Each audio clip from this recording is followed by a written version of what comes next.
जी हाँ जी। तो हम 1857 की क्रांति पढ़ रहे थे दोस्तों। सबसे पहले क्लास फर्स्ट को पढ़ा, फिर नोट्स की लाइन टू लाइन पढ़ी, उसके बाद में यूट्यूब से रिवीजन क्लास देखा, फिर शॉर्ट नोट्स पढ़े। उम्मीद करता हूँ दोस्तों लास्ट में 1 घंटे की क्लास का आपने केवल 2 मिनट में रिवीजन कर लिया होगा। दूसरी क्लास में भी सर ने पहले फर्स्ट क्लास का रिवीजन करवाया।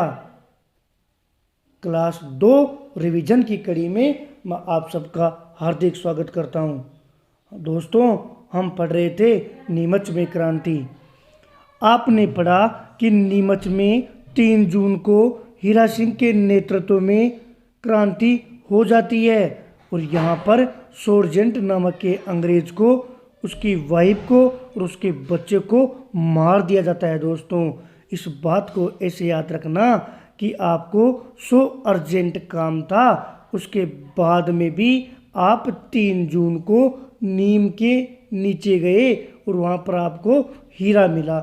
3 जून को अर्जेंट काम था, उसके बावजूद भी नीम के नीचे गए और वहाँ पर आपको हीरा मिला। दोस्तों एक घटना और यहाँ पर होती है दोस्तों कि 2 जून को नीमच की छावनी में जो कर्नल एबोट था ना, उस एबोट ने सभी सैनिकों को बाहर निकालकर अंग्रेजों के प्रति वफादारी की कस्में दिलवा रहा था। लेकिन हमारे मोहम्मद अली बेग नामक के सैनिक ने वो कसम खाने से मना कर देता है। दोस्तों एक बात और याद रखना, साथ में अवध का एग्जाम्पल देता है। मोहम्मद अली बेग इस एबोट मंगते को बोलता है कि तुमने, अंग्रेजों ने अपनी शपथ भंग की थी, क्या उन्होंने अवध पर अधिकार नहीं किया? अरे ये अंग्रेजों ने कहा था कि हम अवध पर अधिकार नहीं करेंगे, ऐसी शपथ अंग्रेजों ने ली थी, फिर भी अंग्रेजों तुम लोगों ने शपथ तोड़ी अवध के मैटर में, तो इसीलिए मैं भी ये वफादारी की कसम नहीं खाऊंगा। दोस्तों यही से प्रश्न आया था पटवारी मुख्य परीक्षा 2016 में कि अवध का एग्जाम्पल देते हुए किसने कसम खाने से मना कर दी थी? तो दोस्तों मोहम्मद अली बेग ने। इसको ऐसे याद रखना कि जो बोट आती है ना, नाव आती है, उसमें जब कभी आप बैठोगे ना नौकरी लगने के बाद में, तो आपको एक बैग दिया जाता है, वो लाल लाल सा आता है ना पहनने वाला, ताकि यदि कोई दुर्घटना घटित हो जाए ना तो आपको तैरना भी नहीं आए तो भी आप उसमें डूबो नहीं। तो 2 तरीके से याद रखना कि बोट में पहनने के लिए बैग दिया जाता है। तो प्रश्न पूछेगा ए बोट के सामने कसम खाने से किसने मना किया? मोहम्मद अली बेग ने। और नीमच में क्रांति कब हो जाती है? 3 जून को। कि 3 जून को सो अर्जेंट काम होने के बाद भी आप जाते हो नीम के नीचे, वहाँ पर आपको हीरा मिलता है। दोस्तों वहाँ पर हीरा मिलता है। दोस्तों रामायण में लक्ष्मण महान इसलिए था क्योंकि उसने अपने भाई राम का साथ दिया, और हमारी क्रांति में लक्ष्मण इसलिए महान था दोस्तों क्योंकि उसने संधियां होने के बावजूद भी, संधि में क्या शर्त थी आप लोगों को अच्छी तरीके से पता है, उसके बावजूद भी शाहपुरा, भीलवाड़ा शाहपुरा है दोस्तों, ये शाहपुरा भीलवाड़ा के राजा लक्ष्मण सिंह ने विद्रोही सैनिकों का समर्थन किया। बहुत बड़ी बात है, इम्पोर्टेंट लगा लेना। कितनी बार ये प्रश्न आया हुआ है कि शाहपुरा के राजा लक्ष्मण सिंह ने विद्रोही सैनिकों का समर्थन किया, उन मंगतों अंग्रेजों का साथ नहीं दिया। दोस्तों यहाँ से दोस्तों 40 अंग्रेज भागते हुए डूंगला नामक के गांव में जाते हैं। वहाँ पर रुगाराम जी किसान इनको शरण देते हैं। दोस्तों एक बात और याद रखना इम्पोर्टेंट, कि मेवाड़ का जो पॉलिटिकल एजेंट था ना, वो था सोवर्स। दोस्तों ढंग से याद रख लेना, बार बार भूलोगे इतने नाम आएंगे ना तो ये नाम आपके दिमाग से निकल जाएगा। तो इसको ऐसे याद रखना, पीए का मतलब होता है पॉलिटिकल एजेंट, और पीए का मतलब दिमाग में याद रखना पेपर चोर। पेपर चोर को शौक था किसका? मेवा खाने का। मतलब मेवाड़ का पॉलिटिकल एजेंट कौन था? 100 वर्ष। जब कभी 100 वर्ष नाम दिखे ना तो दिमाग में आना चाहिए कि शौक था किसका, मेवा खाने का।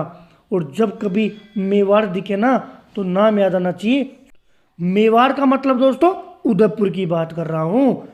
फर्स्ट ग्रेड 2020 में यही प्रश्न था कि 1857 की क्रांति की शुरुआत के समय मेवाड़ का एजेंट कौन था। दोस्तों 100 वर्ष आपके ऑप्शन आएगा, हल्का सा लिंक करो और आराम से प्रश्न हल होगा। मेवाड़ का पीए 100 वर्ष कि पेपर चोर को शौक था मेवा खाने का।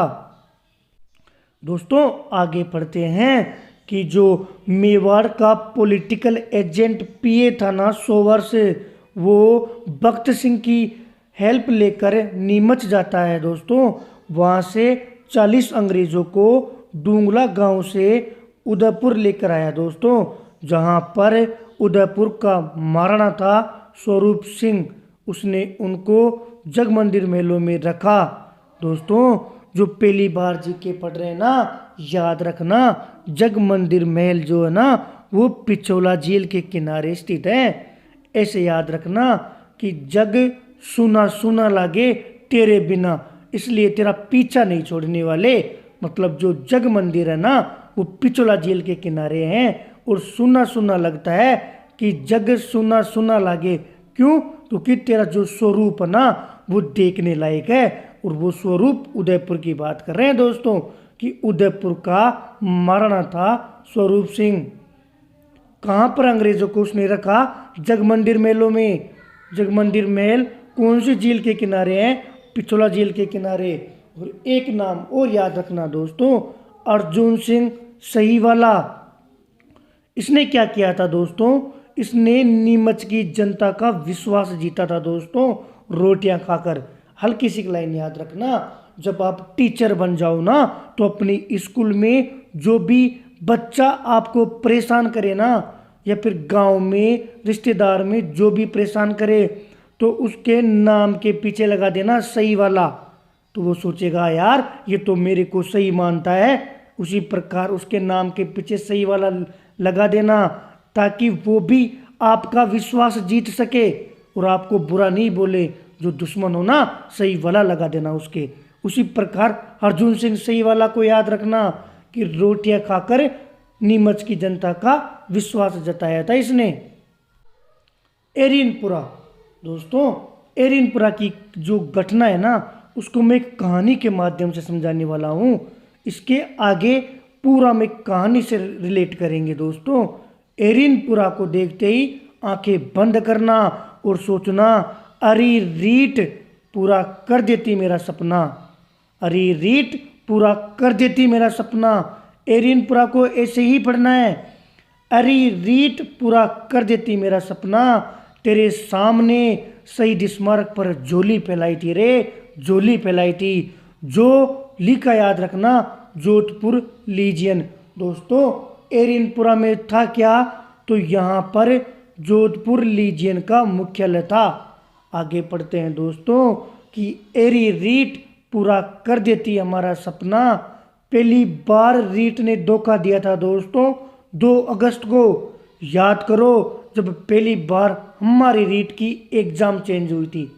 तो याद रखना पहली बार से तो 1 और उससे पहले 2, मतलब पहली बार रीट ने 2 अगस्त को धोखा दिया था। अब बताओ एरिनपुरा में क्रांति कब हुई? 21 अगस्त को। अच्छा एरिनपुरा में था क्या? क्योंकि अपन ने झोली फैलाई थी तो जोधपुर लीजियन का मुख्यालय था दोस्तों। अरे रीट नारे लगाए थे दिल्ली चलने तक के, खूब बोला था पेपर चोरों को मारो, उन फिरंगियों को मारो। अरे जो जिसने हमारे आंसू पर रोटियां सेकी है ना उनको मारो। तो दोस्तों याद रखना, मारो फिरंगी दिल्ली चलो का जो नारा था ना वो एरिनपुरा से संबंधित है। 3 बातें याद की, झोली से जोधपुर लीजियन, 21 अगस्त को क्रांति हुई और मारो फिरंगी दिल्ली चलो के नारे लगाए एरिनपुरा में। दोस्तों यहाँ पर विद्रोहियों को नेतृत्व प्रदान किया आह्वा का एक सामंत था दोस्तों, कुशाल सिंह चंपावत। जो इनको खेरवा के अंदर मिला था दोस्तों। खेरवा पाली में एक जगह मिलती है। अब बताओ कुशाल सिंह चंपावत कौन था, इसकी एक थोड़ी सी कहानी सुनो। इसके बाद का जितना मैटर है ना वो अरी रीट कहानी के माध्यम से समझाने वाला हूँ दोस्तों। चूंकि इतने नाम आने वाले हैं तनिक कोई नाम नहीं भूल जाओ, इसलिए अच्छी तरीके से रीड करना है। कुशाल सिंह चंपावत जोधपुर महाराजा तख्त सिंह की इच्छा के खिलाफ बिठोड़ा के पास एक छोटी सी जगह पड़ती है, उसके सामंत कान्जी को मार देता है दोस्तों। इसलिए कुशाल सिंह चंपावत इस समय केवल जोधपुर जो रियासत है ना उसके खिलाफ बगावत कर देता है, मतलब क्रांति करता है कुशाल सिंह चंपावत जोधपुर के खिलाफ। मतलब अब तक कुशाल सिंह चंपावत का संबंध केवल जोधपुर से है, इसकी दुश्मनी जोधपुर से है, अंग्रेजों से कोई लेना देना नहीं है दोस्तों। आगे पढ़ते हैं। ये कुछ क्वेश्चन है दोस्तों, इनको रीड करना, फिर आगे की जो बात है वो दूसरे वीडियो में पढ़ेंगे। ये वाला प्रश्न भी पढ़ना और समझना और आंसर देना। ये वाला प्रश्न भी पढ़ना दोस्तों और इसका भी आंसर देना। ये वाला प्रश्न भी पढ़ना और इसका भी आंसर देना। ये वाला प्रश्न भी पढ़ना और इसका भी आंसर देना। ये वाला प्रश्न भी पढ़ना दोस्तों और आंसर देना। यहीं पर एक बात याद रखना कि ये मोहम्मद अली बेग आ गया ना, तो बेग कहाँ पर पहनते हैं, बोट में, मतलब ए बोट के सामने मना किया था। एग्जाम्पल दिया था अवध का, पटवारी में पूछा हुआ है, ध्यान रखना इस बात को। इसको भी पढ़ना दोस्तों, इसमें राजस्थान के लिए पूछ रहा है, इस बात का गौर करना। इसमें भारत के लिए, देश के लिए पूछ रहा है, इस बात को भी गौर करना। धन्यवाद दोस्तों। बिल्कुल जी हाँ जी, सब्सक्राइब भी करना है और हमारे टेलीग्राम ग्रुप को ज्वाइन भी करना है। धन्यवाद।